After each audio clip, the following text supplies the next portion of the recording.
Hey y'all, let me take this disclaimer off now. And we're gonna do this real quick.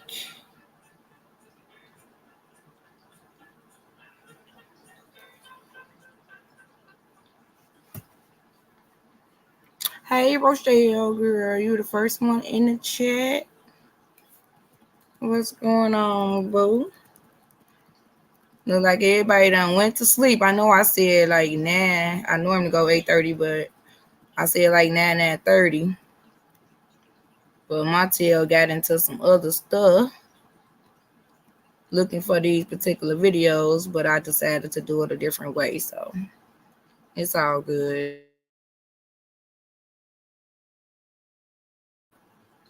So let's see who else up there. Hey Dimitri girl. How you been? How you been doing? How was your day?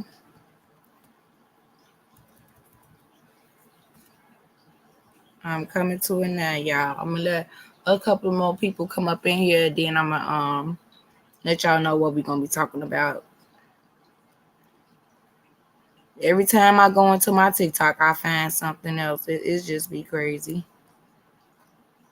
It's like it just be waiting on me, and I haven't really been on there for a couple of days. So yeah. Okay. Child of God, hey love. How you been doing? How was your day?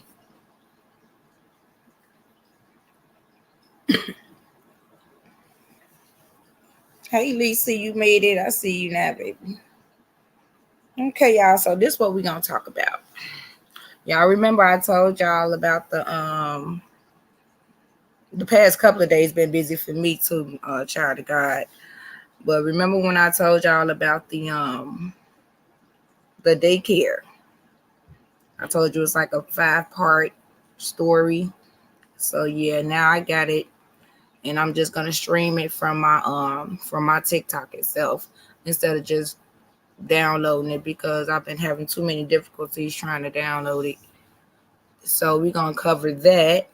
And then we also, I don't know if y'all heard if y'all know anything about the story of Foxy Brown and Jay-Z.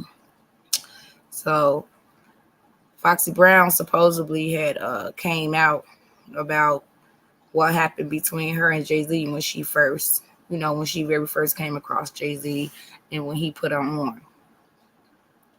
So we're gonna cover both of those stories. And after that, we can just talk about it. So I'm going to go back over the part 1 of the daycare because I know it's been a few days since I showed y'all that. So just to kind of refresh everybody's memory. So let's do that one first. Okay. Let me go to it, y'all.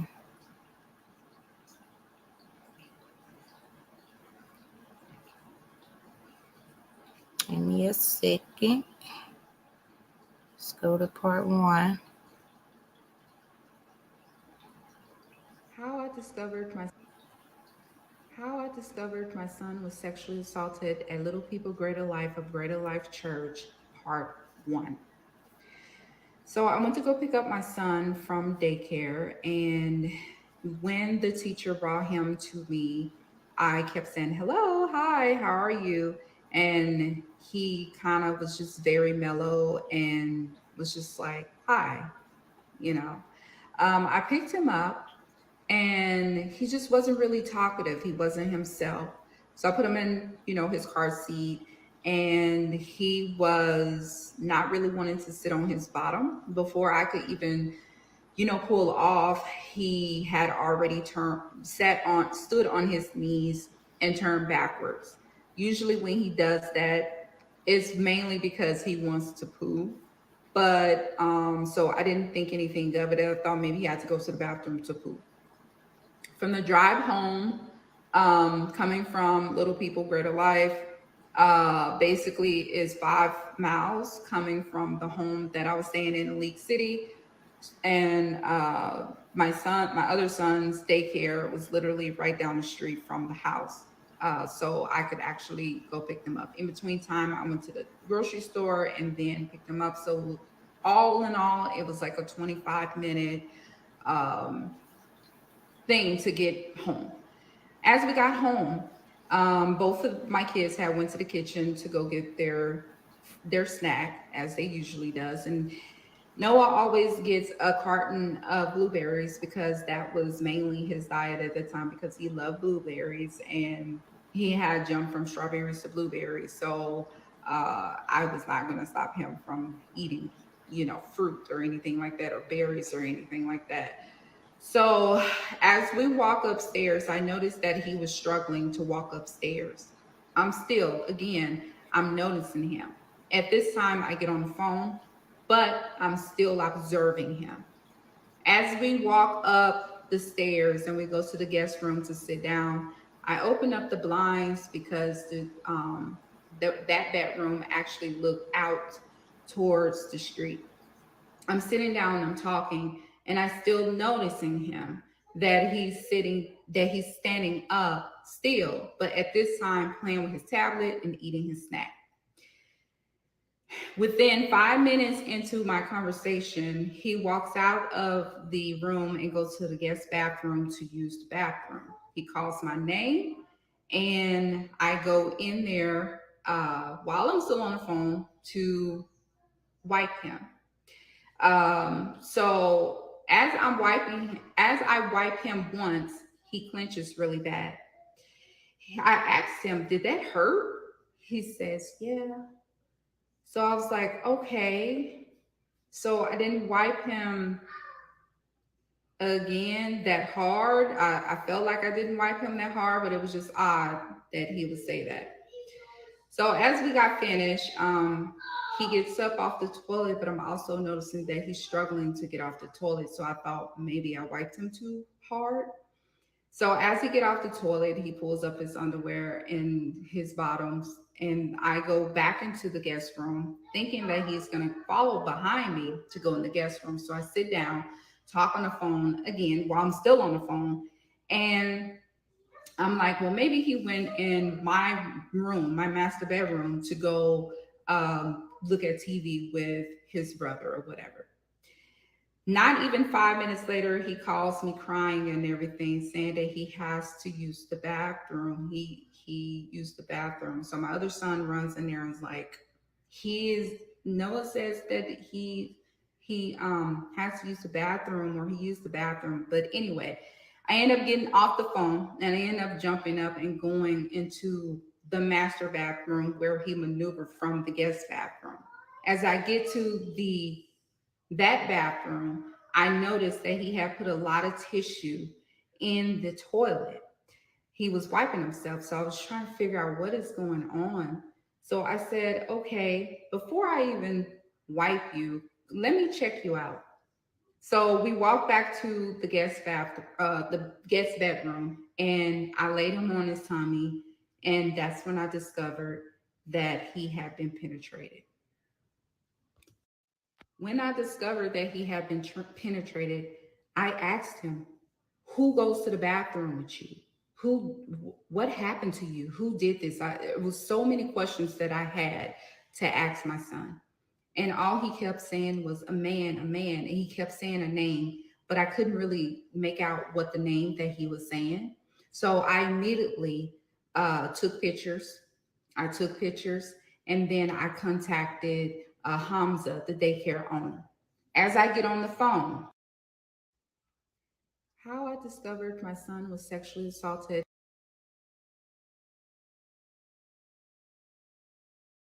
How I discovered my son Noah was raped at Little People Greater Life or Greater Light Church, Part 2. So as I get on the phone with Hamza, the daycare owner, I'm asking her who takes Noah to the bathroom because he's saying that a man touched him. She basically proceeded by saying, there's no men that take him to the bathroom. He goes to the bathroom on his own. In which I told her, what do you mean that he goes to the bathroom on his own? You did not tell me when I enrolled him in August. So she said, well, the bathroom is across the hallway from the class. So they didn't want the kids to interrupt class. So they let them go to the bathroom on their own.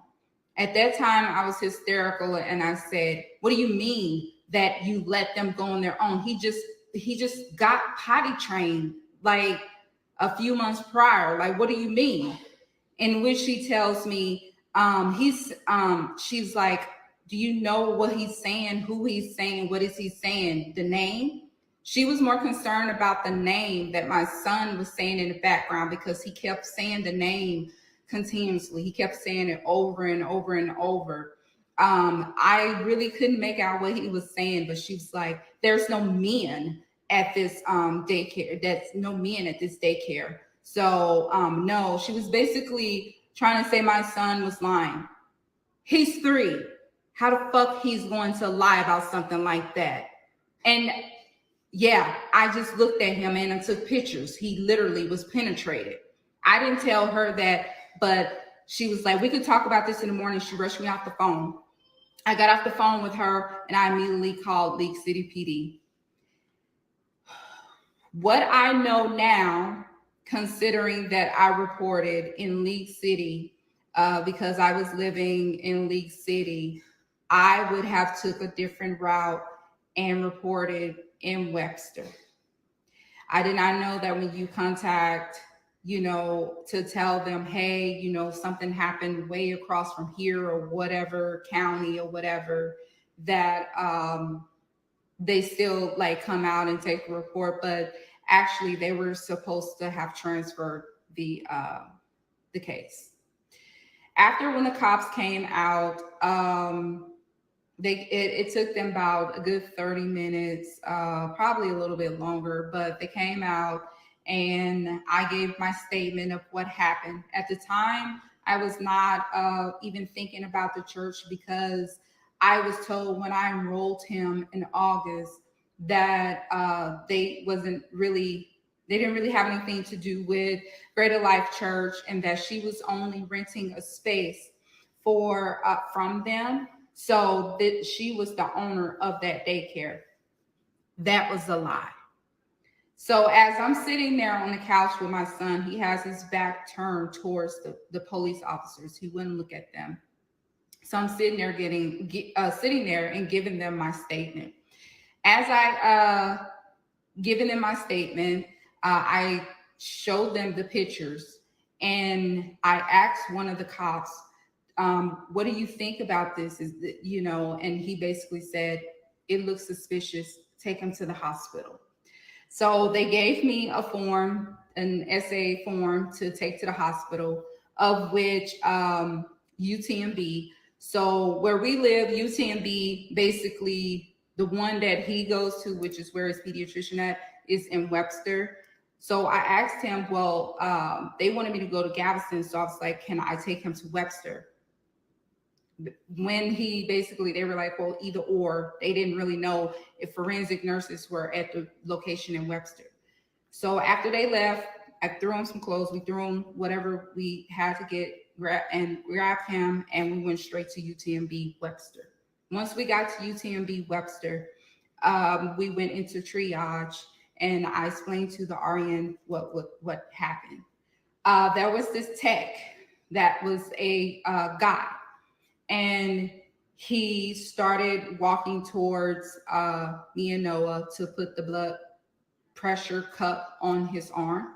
As he's getting ready to put the blood pressure cup on his arm, Noah did this.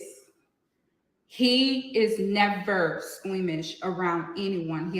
Prior to this, he have always been happy-go-lucky, speak to man, woman, boy, girl, it didn't matter. But immediately I told him to step back. Something obviously is going on.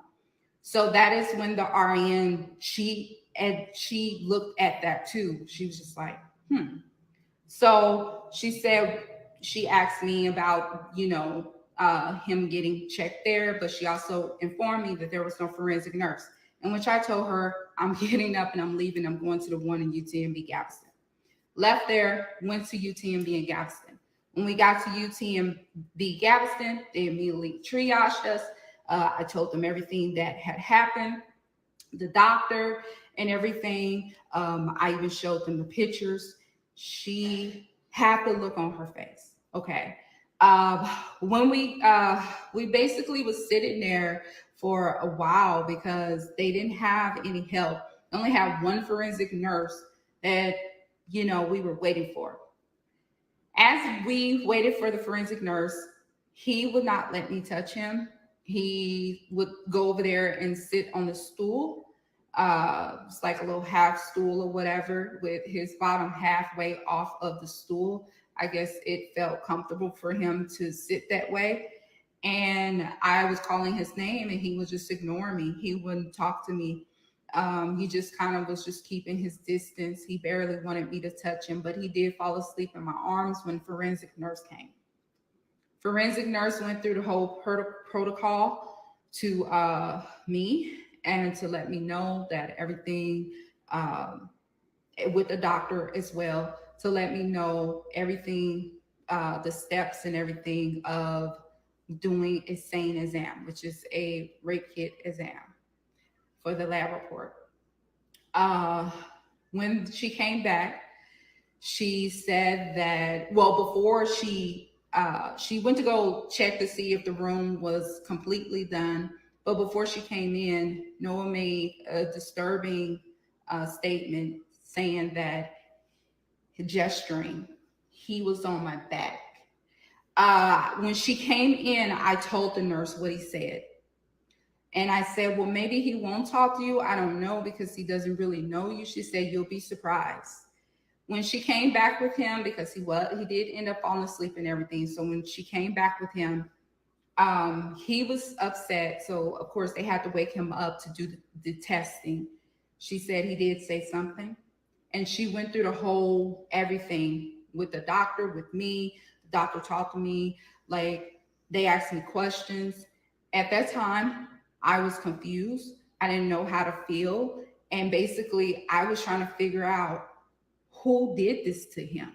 I was confused because at the time, I didn't even have the church in my head at that time. Um, so she gave me the paperwork. They did give me the paperwork, and final diagnosis says sexual assault of a child. When we got home, as we getting home, I contacted Noah's father to let him know what happened.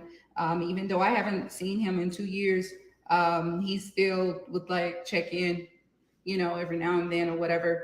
And so that was the one time that I said, "Hey, you need to call me to find out. I mean, to there's something serious that's going on."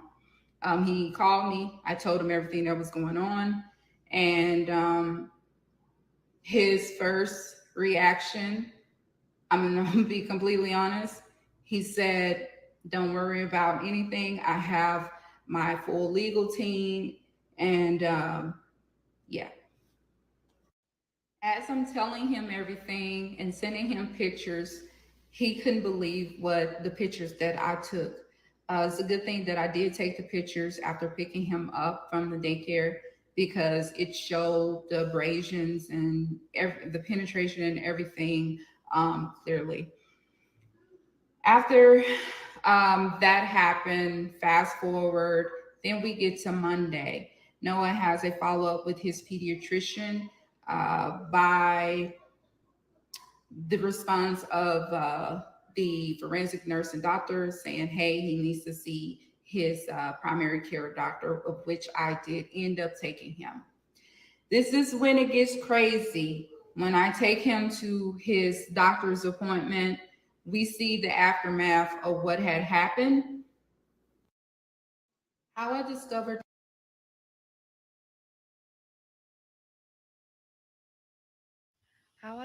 my son was raped at Little People Greater Life Daycare of Greater Life Church, Part 3. So we were at the pediatrician office and he had to get a follow-up appointment with the pediatrician. to see how much of a damage that was done. Also, he had to do STD testing as well, um, required from what the forensic nurse wanted him to do because that's usually the protocol for an SA victim. So the pediatrician, she knows us and she have known Noah since birth. So she knew him from top to bottom, inside out. When I was explaining her to everything that was going on, she was really upset about that. And she wanted to check to see how much of the damage that was done. When she checked him, she thoroughly checked him.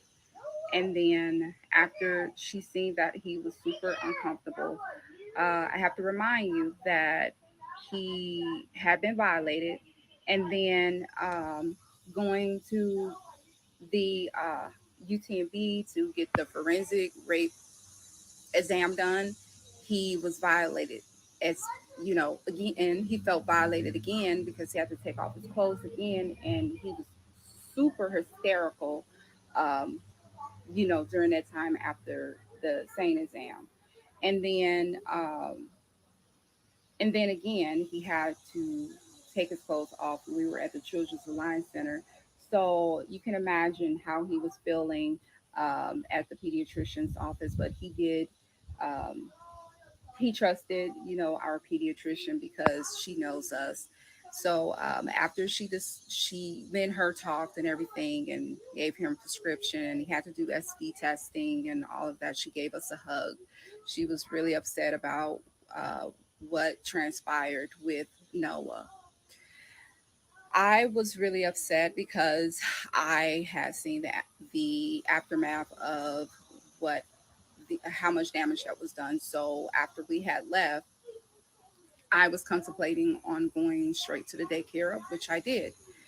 I bypassed the daycare at first because I was trying to see were there any parents there so I can warn them and let them know what had happened. But I realized that around that time it was nap time, so I ended up turning around, circling back. But my rage took over, and I end up on the premises of the daycare. I parked on the vehicle away from the building, so my child couldn't see what was going to happen. I wasn't even thinking at that time. I get out, I go straight to the door. I'm ringing the doorbell, I'm banging on the door, and I see Hamza and a teacher standing there looking terrified. She hesitated to grab her cell phone, of which I gestured to her that she needed to get her cell phone because I was coming after her, of which I've said more stuff than that. I realized that they weren't going to open the door, so I turned around, I drove off, and I went in opposite direction because I knew the police were going to come after me. So I left, and I ended up going the opposite direction, going home. And all I seen was black. I was having a lot of rage. I was angry. Um, I was confused. They needed to give me some answers about what happened to my kid. Okay, so as was pulled over by the police, they proceeded. He already automatically knew who I was, so he pulled me over on my route going home. And the first thing I asked him when I pulled down my window was, "How did you find me that quickly?" Because I went the opposite direction of where the daycare was at. And he said he's been doing that for such a long time and everything. And I said, "I guess you know." No, I said, "I guess you know what I did." And then we talked and everything, and I kind of broke down. I did break down in front of him. And he basically calmed me down and just told me, um, you need to be here for your child because, what if you're in there locked up? You need to be here for your child. He calmed me down. He gave me a good talk. And he was practically the only cop from League City Police Department who I commended to be a good cop, because any other cop would have probably um, would have probably they probably would have took me in or some crazy stuff or had me sign some trespassing thing or whatever. But he was a good cop. He was really good. He was actually the only good thing that came out of this whole situation. Um, so we talked. He calmed me down, and I am very grateful for him to for calming me down because that I seen Rage, and I was planning on going back up there. So I end up going back. I end up calling. At the time, while I was pulled over by the cop, I actually had told the cop, uh, ask the cop that's on premises for the cameras. We want to see the cameras. It's actually your word against my word. So if I was on the premises, then you need to show the cop that's on the campus where is the cameras if she actually was here. He came back. He had a little, you know, smile on his face, like, oh, I know what she's doing. Like, because they had already been saying that the cameras were broken. So I just basically was wanting to know, like, where are these cameras at? Because everybody wanted to know where the cameras were at. He came back when he got off the radio. He didn't say anything about the cameras. He just basically, gave me a pep talk. And at that time, I ended up getting a call from Detective Damasi saying, we'd like to meet and have an interview with Noah at the Children's Alliance Center the next day. And I said, okay. And then I end up leaving and going home. As I got home, on my route home, I called Noah's dad and I asked, I was telling Noah's dad, like, hey, I was pulled over from by the cops and things like that. He literally like brushed me off.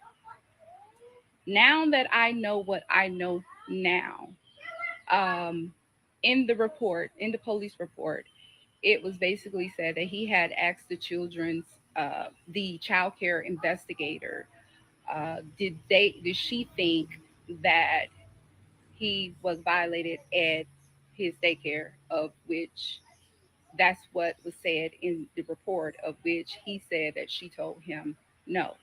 Well, that wasn't true. So after that, he got off the phone with me, like rushed off the phone with me. But at the same time, he kept contacting me, trying to get more information and things like that. Fast forward to the next day of Noah's um, Children's Alliance investigation, his interview. We got there. They went through the whole protocol with me to say, hey, they took him. And he was very traumatized. So when they took him, I did expect for him not to say anything to them because he did not know them. And yeah. So when we got there, that was my first time meeting Damasi. My first encounter with her was that she treated me like I was a liar. And when I tried to tell her that the teacher that was told to me that was Noah's teacher was not Noah's teacher who she was talking about, she tried to argue with me and she tried to say that I was a liar. Like I was crazy. Like, oh no, these people say Noah's teacher is this person. I had to literally pull out my cell phone and show her my cell phone, the text message thread between me and the teacher who I was talking to, who had been keeping a full conversation from me from the time he started August the 17th to the day I discovered that he was violated. How I discovered my son was raped at Little People.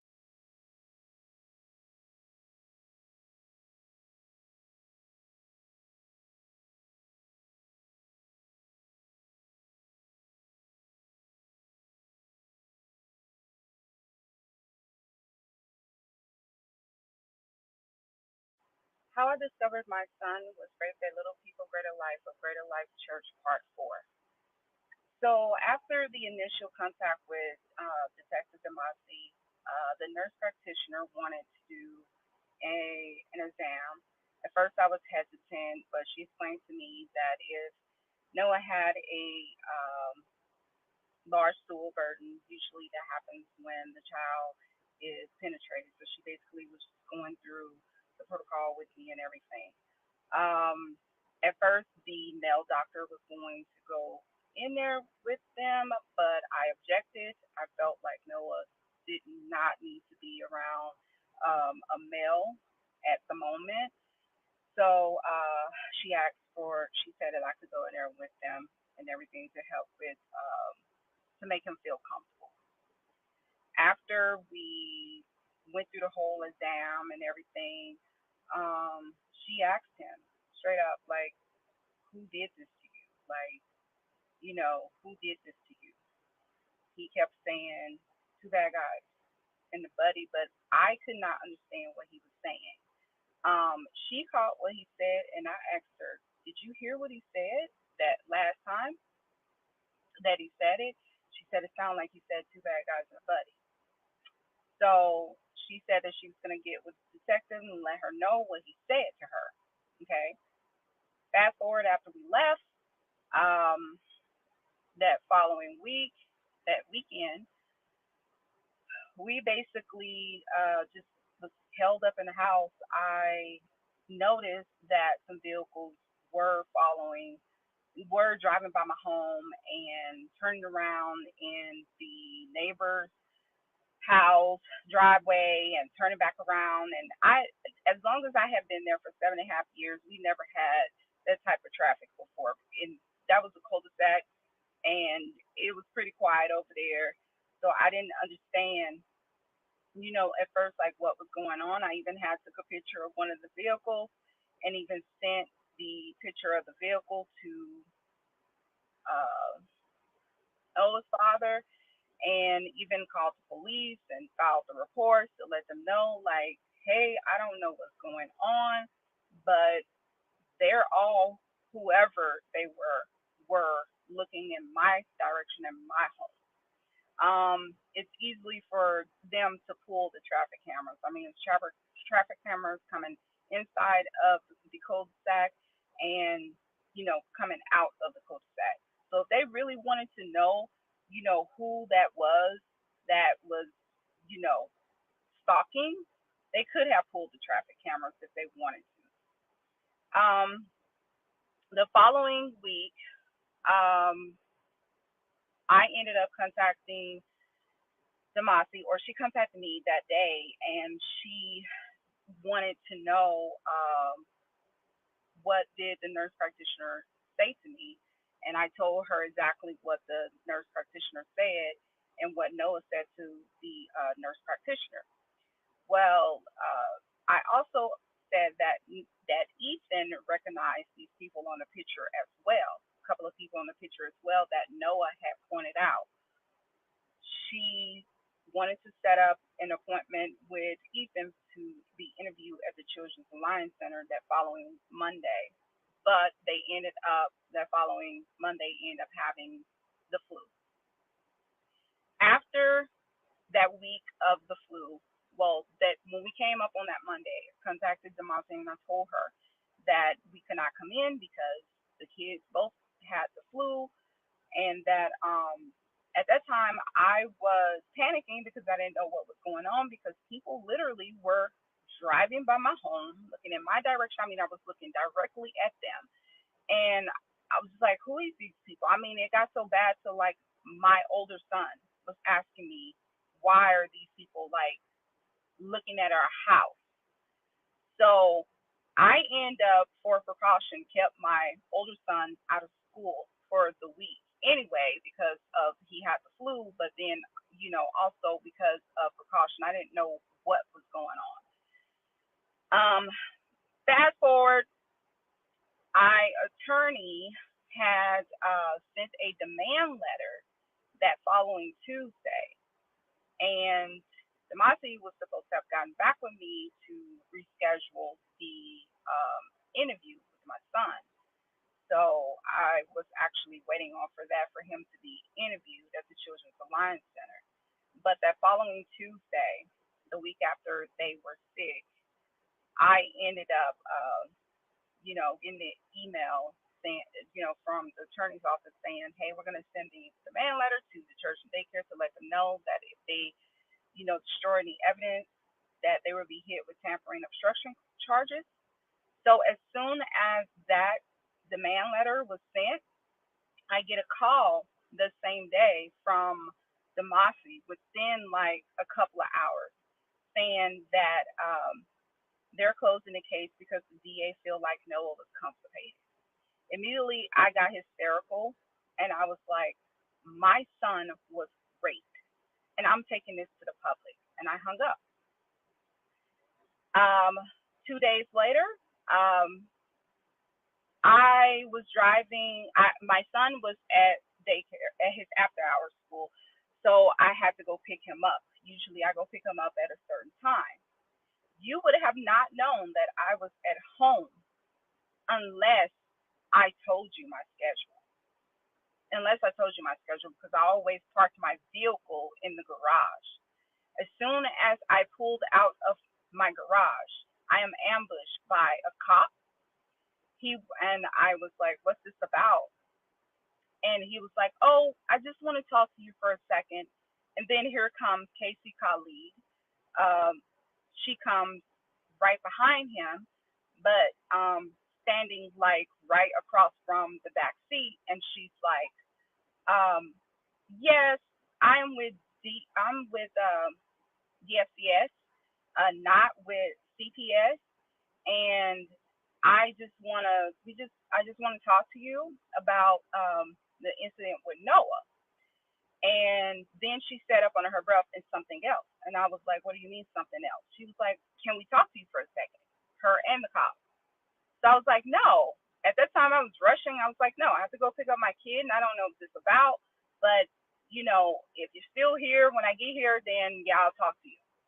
So I drove out, contacted the attorney, let them know what was going on. I couldn't get in touch with him. I contacted my mom, was telling her what was going on, and she was telling me to be calm and everything.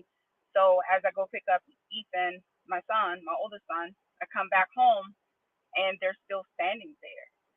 So I pulled in my driveway, my garage, and then I went out. I opened the front door and I let her know right away, hey, we have representation. So, and I said the name of the attorney and the firm, and I asked what this was about. She kind of looked at me and she was like, we just want to talk to you about what, the thing you said about Noah. So at that time I had my mom on speakerphone. So they come in the house and and she goes, could you tell me a little bit about what happened with Noah? She's, acting like she's concerned about the story with Noah. So I told her the whole story. But the first thing that I noticed was that the body cam, I made sure the body cam was on. With the cop, I looked at his body cam and I made sure it was on. So then I looked at her and I continued the story. And so she goes, okay, and there's something else. And I said, what do you mean something else? And she goes, we're concerned about your mental health. And I was like, my mental health? And my mom was like, her mental health? What's going on? And she was like, did you go to the daycare and bang on the door and all of that? And I said, I sure in the hell did, and I'll do it again. She said, and did you call the police and the police department and file reports saying that people were driving by your home and stalking you and things like that? And I was like, yes, because they were. I was like, I even showed a picture to the cop that the vehicle that was doing that, and there were other vehicles that was doing it, where it was like a lot of traffic. So then she goes, well, they said that he was constipated. So, and I was like, my son was not constipated. Actually, I have the medical records. How I discovered my son was raped at Little People Greater Life.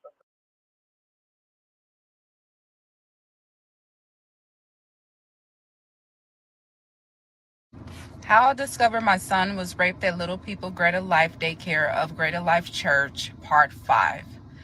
So as I'm trying to explain to Casey Khalid that I have the medical records to prove that my son was sexually assaulted at the daycare, she initially tells me, oh, well, I want to see the paperwork.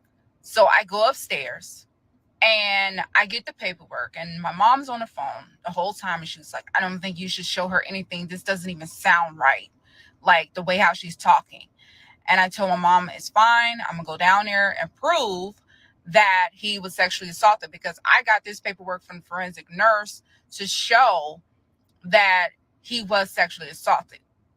So as I go downstairs, the cop is standing right there. Casey Khalid is standing right there.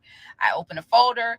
I take out the first paper, which is the discharge paper, and I show her. Final diagnosis says sexual assault of a child. I show her. She looks at it. She overlooks what I'm showing her. She goes down where it says medication, and it says Miralax. It says Miralax right here.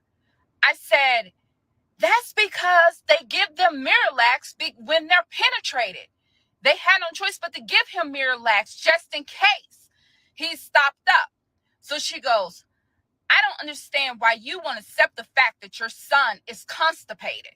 So then I tell her, my son was not constipated. Matter of fact, I carried my son for 9 months. I carried him from 9 months. I know him from top to bottom, inside out. And I'm sorry that you feel that my son was constipated, but you're not a medical professional. And then I looked at the police officer and told him, I'm sorry, but you're not a medical professional either. And the DA is not a medical professional. My son was raped. So she goes, well, I'm sorry, but that is what the nurse, that is what they're saying. That's what they're saying. They're saying that he was not raped and all of this stuff, whatever. And then she starts to ask me, where was Noah's father? Where did he live? And all of this stuff. And then I caught myself and I said, me and my mom both at the same time, why do you want to know where he lives? Why do you want to know? What does that have to do with Noah being raped? What do you want to know about him? And then I said, no, you need to leave. Get out.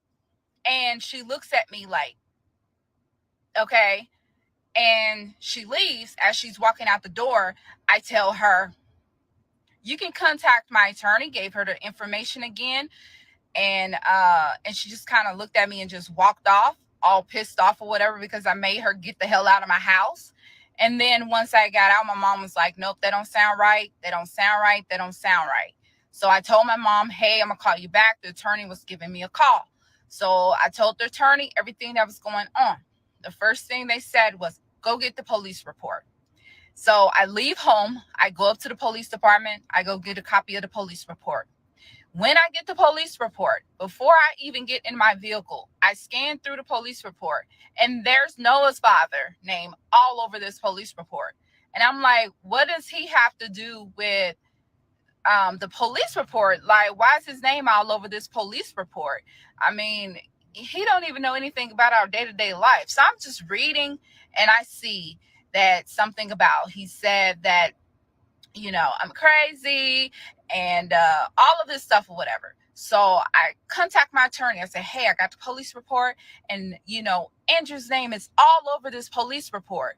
And they said is saying that he said crazy stuff about me. Like, this whole police report is false. And she says, we were expecting for the police report to be false, to be fabricated. So just don't confront him, you know, don't say anything to him about it. But me being me, I was pissed off. I contacted him and I said, hey, you know, I text him, why would you tell them that Noah wasn't raped? Why would you tell them that I was lying? You seen the same pictures that I seen. And I was like, you know what? This is defamation. I'm going after you after defamation.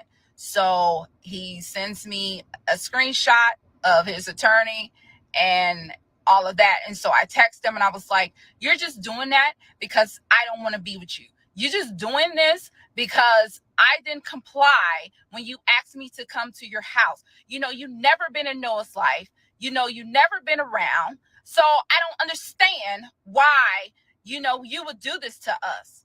And he didn't respond. So, you know, I just blocked him and didn't talk to him. Didn't talk to him for, you know, since all of this stuff was going on. So the next day, Casey Khalid gives a phone call to my attorney. My attorney gives me a call and said, hey, the social worker, Casey, just called us to make sure that we're representing you and Noah. And I said, what? She says, yes. So I said, hey, I just filed a complaint against her with the ombudsman. And I contacted Wayne Moore, which was her supervisor, to tell him that I didn't want her no longer on this case if, you know, because of her professionalism and everything. So, and the way how she came at me. So after I had filed everything or whatever, you know, the attorney was like, hey, you're not even supposed to be calling us. We need to be talking to your supervisor. You don't need to even be knowing anything about us representing our clients or anything like that. So they told me she was like, oh, you know, after they had talked to the supervisor, they advised that it was hard for her to quote unquote get off of the case. So she had stayed on the case after all of that stuff that she had done. So the one thing that she started asking, oh, we want a psychological evaluation, and but it will be our doctor's choice. She don't have to pay anything. My attorney said, absolutely not. That is an invasion of her privacy, and no. So he wanted to meet with me. He said, hey, is there any way that you can reach out to go get the actual medical records from the forensic nurse? Ended up getting it in November. Fast forward, like literally like four weeks later. End up getting the actual medical records. Got the medical records, which was the ones that I, you know, posted, and it showed final diagnosis, sexual assault of a child. Went to the attorney's office. I said, hey, this police report, we got to talking about the police report. We got to talking about the medical records. Okay, the police report, he tells me, he says, hey, you know, Andrew was not behind those phone calls with DFS. Matter of fact, he wasn't even the one that filed the report. So I gave him the look and we got to talking, and he said, yes, this is some crazy stuff. So he tells me that Casey Khalid says she's here for me and not the situation with Noah. But I tell him every time that she asks for something, like a collateral, which we presented her with the collaterals, people that can vouch for her that, you know, I'm a good mom and everything like that. She always reverted back to, what about the daycare? What about the rape with Noah? Of which my collaterals never told her. And so my aunt ended up talking to her when she contacted her.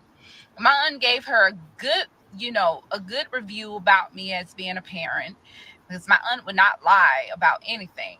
So she asked my aunt, what about the daycare? My aunt made a mistake and told her that Noah was going to my oldest son's after school. And that's when things hit the fan. So fast forward a couple of days later to a week or whatever, we ended up getting the lab report, which was in January. How I ended up getting the lab report, I ended up contacting Houston Crime Lab to get the lab report. So I contacted the attorney and I said, hey, they said that the lab report had been done since the second week of January. And here it is, the end of January. How Ooh, child. I don't know if it was a part 6, y'all.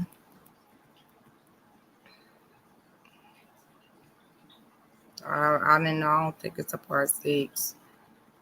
Which, let me see. That is so crazy.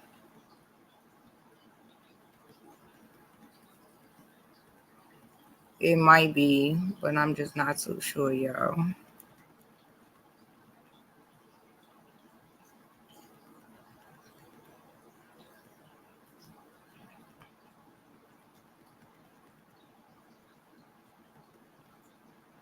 Okay.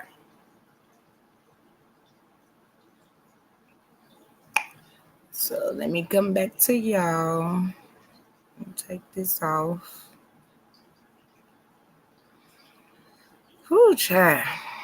All right. So, hey, baby. Glad to see you made it. So let me go back in these comments. I just don't understand how they sitting up there, just like treating her and her child that way. Like they literally stalking her and all kind of mess. Like, for what? Like people would do any the rug. Like, okay, I seen some comments. I'm about to go up.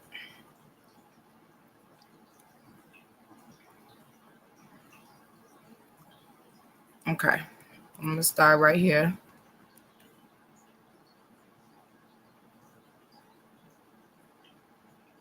Let's see.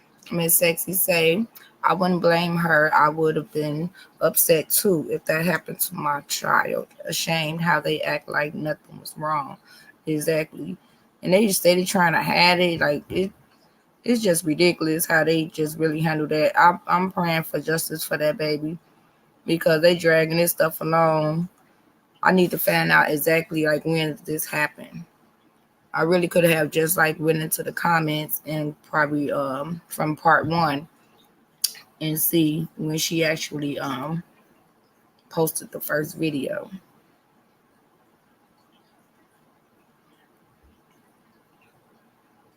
Demetrius says, me too, ladies. That's why I don't let my girls out of my sight unless they are at school or my sister, and I'm in full praying. Absolutely. You gotta be. For real. Y'all really gotta be careful with these daycares, these schools, and I mean churches, everything. Like it's ridiculous.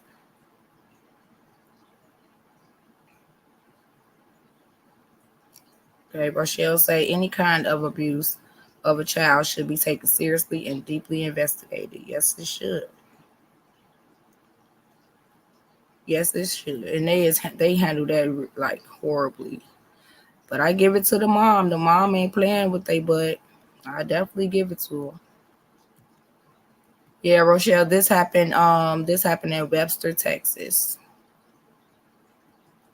Webster, Texas. I pulled it up while the video was still going.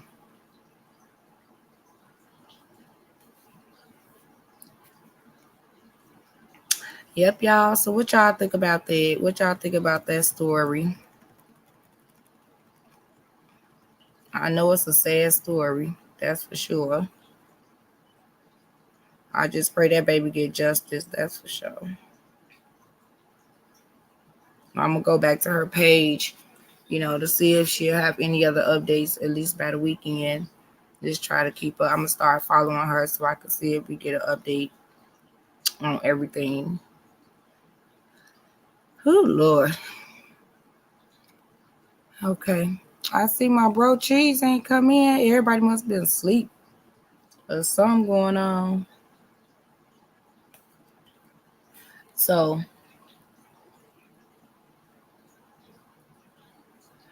I believe this did happen this year. I'm gonna send you a link to her page. I'm gonna send you a link to her page, sis. I want y'all to hear this though. Yeah, she been trying. Lisa been trying to go to sleep all day. You know, I'm glad she finally trying to get some rest. So let me know what y'all think about this video right here. Because of the climate crisis, we only have a few months left. I love that you support the Green Deal, but it's not getting rid of fossil fuel. It's not going to solve the problem fast enough. A Swedish professor saying that we can eat dead people, but that's not fast enough. So I think your next campaign slogan has to be this: we got to start eating babies. We don't have enough time. There's too much CO2. All of you're a pollutant. Too much CO2. We have to start now, please. You are so great. I'm so happy that you really support the New Green Deal, but it's not enough. Even if we would bomb Russia, we still have too many people, too much pollution. So we have to get rid of the babies. That's a big problem. Just stopping having babies is not enough. We need to eat the babies, and this is very serious. Please give a response. Thank you. We'll go ahead. Okay. No, we'll go ahead. No. Yeah, no. Thank you. So I think so one of the things that's very important to us is that we need to treat the climate crisis with the urgency that it does present. Luckily, we have more than a few months. We do need to hit net zero in several years. But I think we all need to understand that there are a lot of solutions that we have and that we can pursue, and that if we act in a positive way, there's space for hope.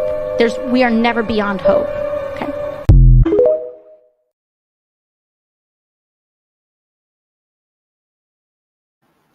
Did y'all just hear what I just heard? Did y'all just hear what I just heard? That woman suggested that we start eating the babies to depopulate the world, honey. These fools out here is sick. Yes, she says we gotta start eating the babies. Oh my God. It's real out here, y'all. Rochelle say, if she's saying eat the babies, these folks crazy and better stop playing with God. The girl, they been doing it, but I don't know how long. It's just that now they just so open with everything. Everything. Lord have mercy. It's crazy. This gonna be you, Rochelle, next this weekend. This video I'm finna play. Hey, Key, fuck these niggas up. DJ Big Scoop, you gotta motherfucking feel this shit, boy. If you see me and you tryna see what's up, he wanna fuck with me, then I'ma have him stuck. Bitch looking bad and got a stupid butt. Jewelry on your wrist, fucking hold it up. When I holla ski, let me pull up. Crossing and fire and they fast as fuck. I'm looking good when I'm hopping out that truck. Where the hood niggas that they get them bucks. Benz clean, but we run dirty. Flying with your boo, yeah, that's my dirty. My sister in the backseat with a 30. Niggas tryna shoot that shot, Stephen Curry. Like a bitch, nigga, show no mercy. Do the pussy bitch dirty. She like sexy, why you hurt me? Took him down up the yucky. When you give me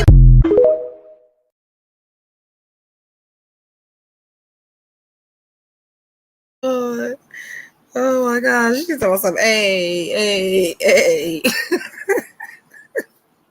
Lord have mercy. My little dancing machine sister. Both of them.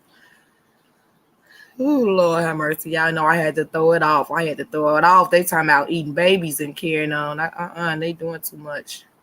They doing entirely too much, y'all. Okay, so I have this other one, and then we're gonna get into the Foxy Brown story.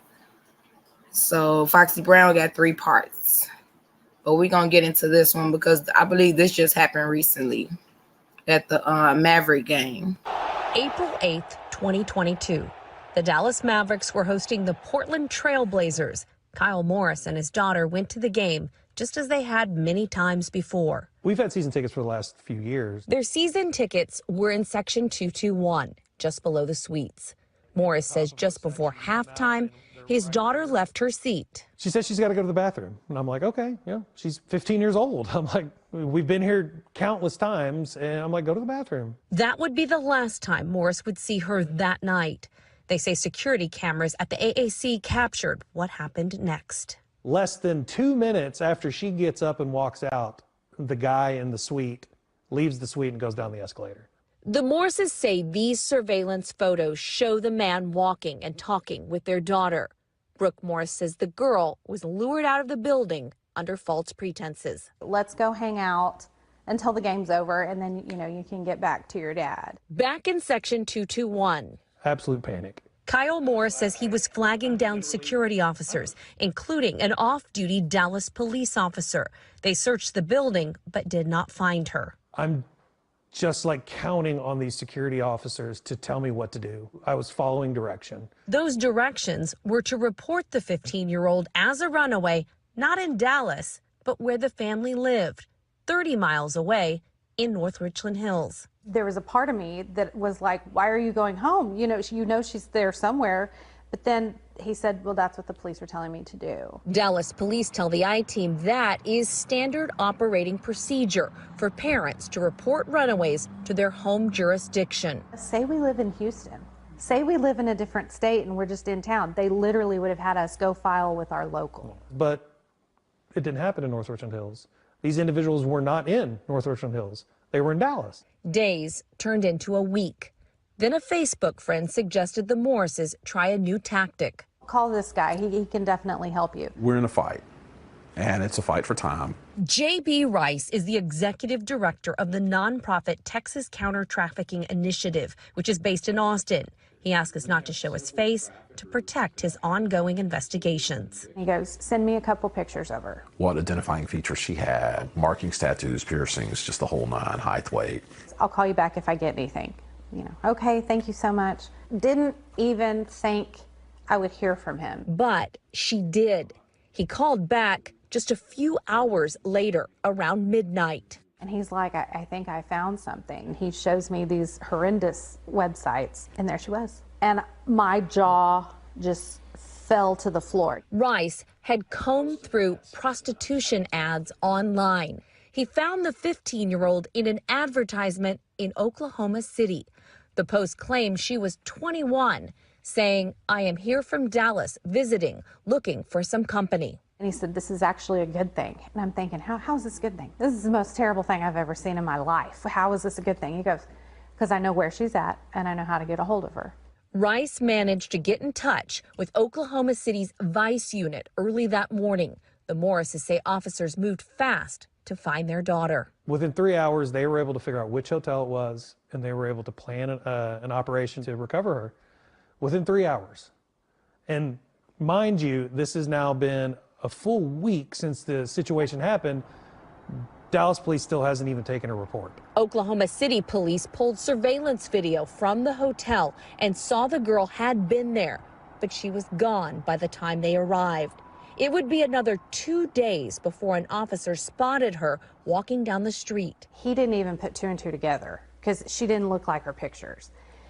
But he said she stuck out like a sore thumb. The officer took her to the hospital, and that's where the family reunited for the first time in 10 days. Brooke says her daughter was shocked to see them come through the door. And I said, did you not think I would come for you? And she said, no. She goes, I didn't think you knew where I was. And that's when I found out. She only had found out she was in Oklahoma, I think, within the previous 24 hours. She didn't even know where she was. As soon as I walked in, our daughter just started sobbing. All I saw was like our 4-year-old little girl laying in that bed. And when she was crying, I got up to her and I hugged her and she was hugging me, and she said, "Daddy, they hurt me." And she said, they took advantage of me. And she said, "You were right about those times that we had talked to her about this type of stuff, you know, being a real thing to worry about." That 10 days of trauma has forever changed their daughter. Now they're hoping to save other teenagers from the same fate. Just be where you're supposed to be. Just be where you're supposed to be, where your parents think you're supposed to be, because these things can get so far out of your realm of control in an instant. Oklahoma City police have made 4 arrests in connection to the trafficking case there. 3 of them have been convicted and are serving time. A 4th is awaiting trial. Doug? You as a mom, me as a dad, and so many parents watching this can't even begin to fathom what transpired there. Talk to me, though, about the latest on the Dallas case, because they mentioned that. Is there any movement there? There has been some, Doug. Dallas made its first and right now only arrest in January. It's a 33-year-old man who is now charged with sexual assault of a child. Investigators say he was seen walking around the American Airlines Center here with the girl. At this point, he has not entered a plea, and we have not received a comment from his attorney. And in this case, a big thanks to a private investigator and our public law enforcement as well for getting this young child back home. Ginger, thank you so much.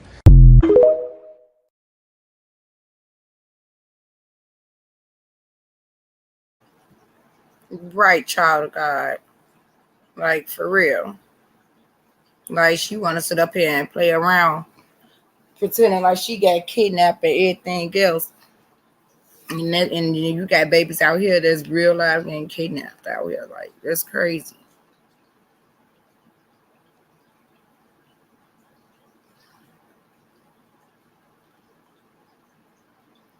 But they mocking the mess out of her, too. The internet is not playing no games with that Carly girl. Rochelle say, meanwhile, folk out here pretending to be kidnapped. Right. While real situations are happening. Exactly. Like, who does that? Weirdos.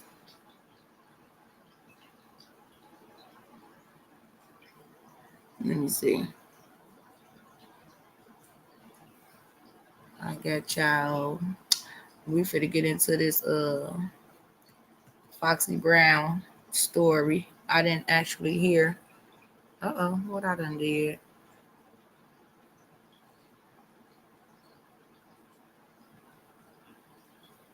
I didn't actually hear it for myself, y'all. So this will be my first time I heard just a little bit of it. And that was it. So let's get up into this. What shall I say? Baby TikTok keep me hollering with them damn Carly skits. Yes, they cutting up with them skits. Will shock you. Jay-Z is a man of power and great prestige, and that has allowed him to get away with a lot of things. But this time, Foxy Brown isn't letting things slide. Many music experts now describe the 1990s female rapper as insane, but we'll leave that up to you to decide. That I've been able to overcome adversity and basically come out unscathed, which is an important thing. Foxy Brown, actual name Inga Marchand, has confessed that her ticket to rap stardom came at a cost. And it all happened while she was young. She claims Jay-Z, then 27, took her virginity when she was just 15 years old, and that Hova, who she claims has a horse you-know-what, funded her shopping trips and pampering at hair and nail salons while she was still in high school, all to get into bed with her. In the beginning, we'd jump in the van, we'd go to Maryland, we'd go anywhere. You know what I'm saying? But wait, there's more. Jay-Z, according to Foxy, has a thing for trans people. She claims she discovered this after one began calling and harassing her shortly after Jay-Z gave her gonorrhea. Yes, really. Think about what I'm gonna say. Okay. You know what I'm saying? I think about what I'm gonna do. Foxy also claimed that one of her sex sessions with Jay-Z was videotaped. That's when Foxy mentions that she and Jay weren't alone. Mr. Jamie Foxx was the genuine Wanda from In Living Color. According to Foxy, Jay-Z signed her to multiple gag orders for where she, Jamie, and Jay engaged in a threesome, and that the tape was ironically stolen from her home not long after the occurrence, and Foxy was convinced Jay was behind it. But if you thought that was all, you thought wrong. Aside from the trans claims, Foxy said there was one consistency in Hova's existence. Jay-Z and Larry Johnson, according to Foxy, were a little too close to be just buddies. Given that Jay once shared an apartment with the NBA baller who once repped Rockaware, this doesn't seem that far-fetched. During her candid portrayal of her time with Jay-Z, Foxy was said to have also expressed a deep dislike for Jay's wife, Beyoncé. Let's just say she didn't exactly mince words about her. If true, this is heartbreaking. Do you know why? Because we're dealing with a victim. Not only was she a victim of an STD, but she was also a victim of statutory rape as a kid. R. Kelly was blacklisted by Jay-Z after being accused of child molestation. How is Jay-Z any different if Foxy's charges are true? Jay-Z and Foxy Brown's relationship in the 90s began with Foxy Brown's involvement in LL Cool J's I Shot Ya remix when she was around 14 or 15 years old. Brown went on to collaborate with several major artists at the time, but none more significant than her frequent collaborator and co-writer, Jay-Z. Their first major duet, Ain't No N, was featured on the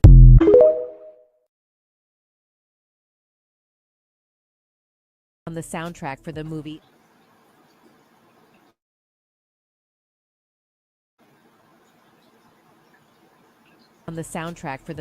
The Nutty Professor, released in 1996, recorded in 1994. The song opens with Jay-Z's confident lines, "Fox Brown, yeah, Jay-Z, what, I keep it fresher than the next bitch. No need for you to ever sweat the next bitch. With speed, I make the best bitch see the exit indeed." Followed by, "You gotta know you're thoroughly respected by me. You get the keys to the Lexus with no driver. You got your own 96 something to ride, and keep your ass tied up in Versace, that's why." The chorus becomes a captivating duet between Foxy Brown and Jay-Z. I'll let you guys read this yourself. "Ain't no nigga like the one I got. No one can fuck you better. Sleeps around, but he gives me a lot. Keeps you in diamonds and leathers. Friends'll tell me I should leave you alone. Ha ha ha ha ha ha ha ha. Tell the freaks to find a man of their own, man of their own, man of their own." While there are conflicting reports about Foxy Brown's age during the release of the song in 1996, official records indicate that all pre-mixed recordings, including vocals, were completed by 1994 when Brown was approximately 14 or 15. Her debut album, Il Nana, released when she was 17, also featured 5 co-writing credits with Jay-Z. Notably, the titular song Il Nana, where Carter was the primary co-writer, showcased Jay-Z's influence. Let's just sit, it got a little spicy and perhaps foxy. Method Man did not contribute to the writing of these lyrics, but Jay-Z and his cohorts shaped this sexually charged album. The lyrics and content of another track, I'll Be, featuring Jay-Z, are also incredibly graphic, indicating a release date around 1997 with the reissue, while the vocals were recorded between 1994 and 1996, ages 14 to 16. Jay-Z continued to collaborate with Brown on her album China Doll, released in January 1999, after which their professional correspondence seemingly came to an end. Multiple sources, including 50 Cent, Wendy Williams, and Dame Dash, have either alluded to or outright confirmed the underage relationship between Foxy Brown and Jay-Z in the early to mid-90s. Nas, in particular, publicly confirmed this transgression on Jay-Z's part in his 2001 album Stillmatic on the single Ether. The throwaway lines within the diss track raise eyebrows.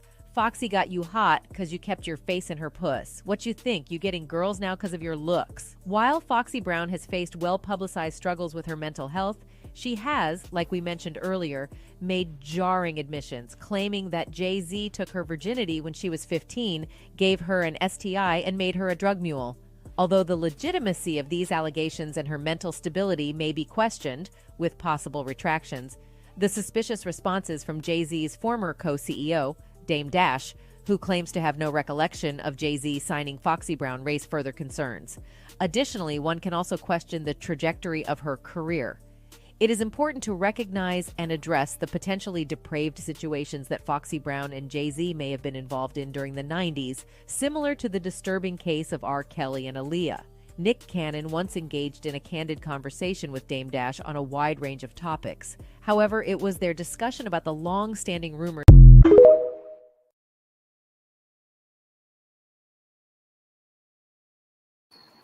Yeah, I know Aaliyah was 14 when R. Kelly started messing with her.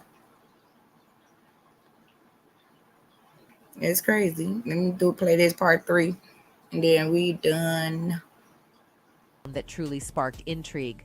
Posing the question at the tail end of the interview, Cannon asked, at what age was Foxy Brown signed, raising eyebrows and setting the stage for a revealing dialogue. Swiftly defending himself, the Rockefeller co-founder astutely anticipated the direction of the conversation. I wasn't paying attention to Foxy Brown. I didn't sign Foxy Brown. Stop putting me in that. Don't beat around the bush. Say what you want to say. It became evident that Cannon intended to address the persistent whispers about Jay-Z's alleged involvement with Foxy Brown when she was underage. I thought Fox was like 16, that's all I'm saying, the charismatic host expressed. Dame, in response, deflected any association with the matter, asserting, did I sign her? It seems like you got a question for Jay. Ask him, don't ask me his questions. Y'all keep asking me. Y'all want to ask him because he ain't here. Ask him. I ain't got shit to do with that, and I don't even know nothing about that. And now I don't even want to remember nothing about that. Challenged further, Cannon probed, attempting to delve deeper into the dynamics between Foxy and Jay. If she did get signed at 16, so what? What are you saying? In response, Dame candidly addressed the situation, emphasizing, you trying to get me to go deeper, the host responded. When I was first introduced to who Foxy was, I thought there was something between Foxy and Jay. Remaining loyal to his principles, Dame made it clear that discussing another man's personal affairs wasn't in his character, especially considering his public feuds with Jay-Z. He expressed, it would be so out of my character to speak on another man's business. And Jay-Z, being a little backhanded, isn't even that implausible considering his history of cheating. The Jay-Z cheating scandal with Beyoncé was one that sent shockwaves through the entertainment industry and captivated the public's attention. In this tale of love, betrayal, and redemption, the power couple's relationship faced a tumultuous period that became a global sensation. Rumors of Jay-Z's infidelity first surfaced in 2014 when a surveillance video leaked showing Beyoncé's younger sister Solange Knowles physically attacking him in an elevator. Speculation ran wild, and the incident raised eyebrows about the state of Jay-Z and Beyoncé's seemingly perfect marriage. Then came the bombshell. Beyoncé, known for her ability to turn personal experiences into musical masterpieces, released her critically acclaimed album Lemonade in 2016. The album was a raw and emotional journey that left no doubt about the challenges faced in her relationship with Jay-Z. The lyrics of songs like Pray You Catch Me, Hold Up, and Sorry spoke volumes about betrayal, forgiveness, and empowerment. Fans and critics alike dissected the lyrics, searching for clues about Jay-Z's alleged transgressions. Speculation centered around an affair with a woman known as Becky with the good hair, mentioned in the song Sorry. This cryptic reference fueled endless theories, with fans eager to uncover the truth behind the lyrics. Jay-Z remained tight-lipped, leaving fans hungry for answers. The public awaited his response, and it came in the form of his 13th studio album, 444, released in 2017. In this deeply personal and introspective work, Jay-Z bared his soul, confessing to his past mistakes and taking responsibility for his actions. He acknowledged the pain he caused Beyoncé and their family, offering a public apology and expressing his commitment to change and growth. That's all for the video, folks. Thanks for watching and goodbye.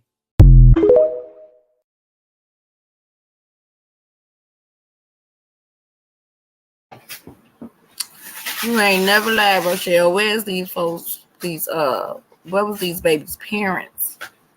You know what I mean? And I was saying the same thing with the R. Kelly stuff. I just sent that comment. Here we go. I said the same thing with the R. Kelly stuff, and I just really believe, as far as my opinion, I believe that these parents just like sold their kids off. I mean, for them to have a better life and them to pursue, their in the music industry. I mean, that's the only thing that makes sense.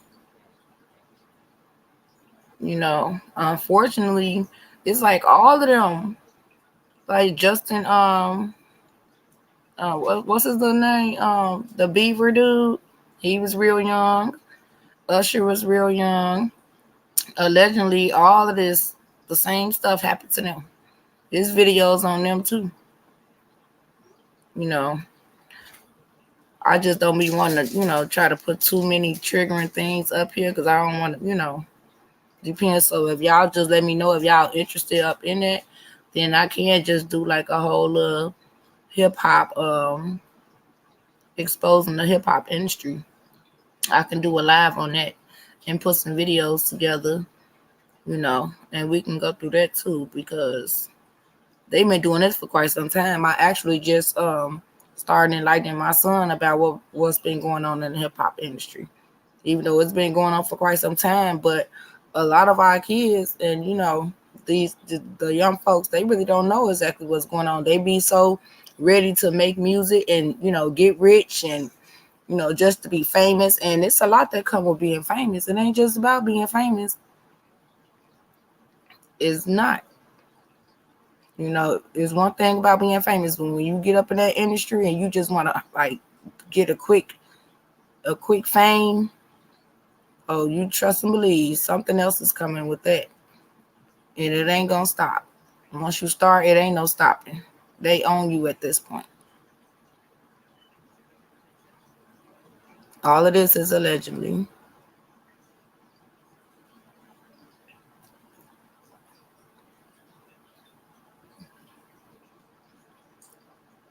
She said, yep, but more like pimp their kids out. Pretty much.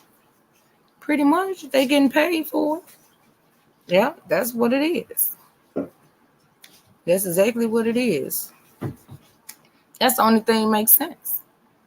I mean, just thinking about, the whole R. Kelly situation and all of those women, they came forth.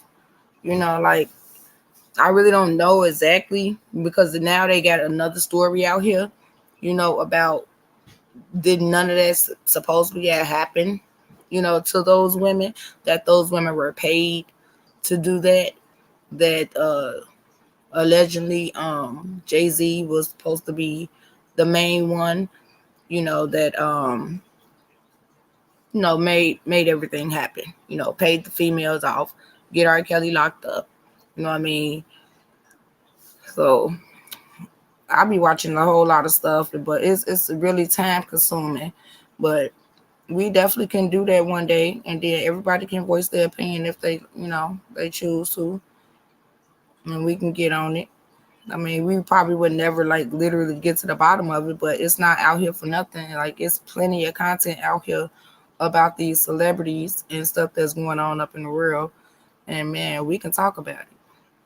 That's for sure. We could talk about it, y'all. But I don't know who all up in here that's listening. But y'all know me.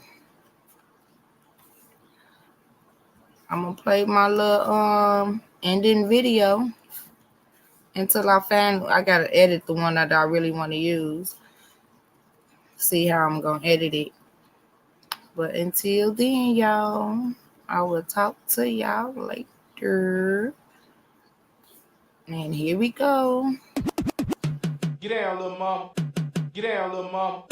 Get down, little mama. Get down, little mama. Get down, little mama. Get down, little mama.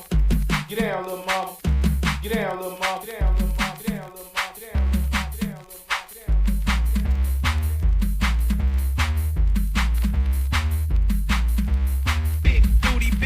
They talk a lot of smack.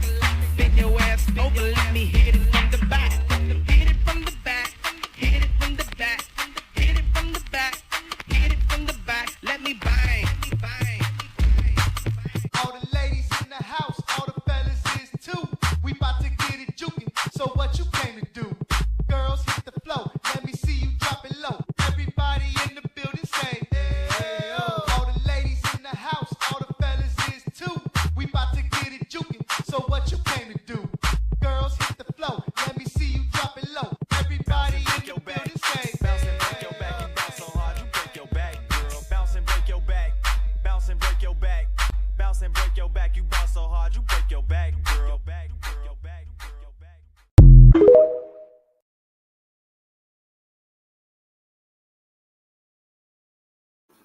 Good night, y'all.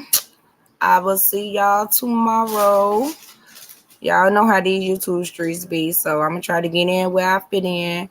And I'm trying to see if we're gonna do a movie night tomorrow or what. I'll probably put some up in on my community wall, and probably create a toll or something like that. A poll, I'm sorry, I'm talking about a toll. A poll or something, and everybody can vote on it, and probably just leave a couple of comments or what y'all probably would be interested in doing, because it's like a few things I want to do. So just let me know, and we'll go from there. Good night, everybody. Love y'all. Bye-bye.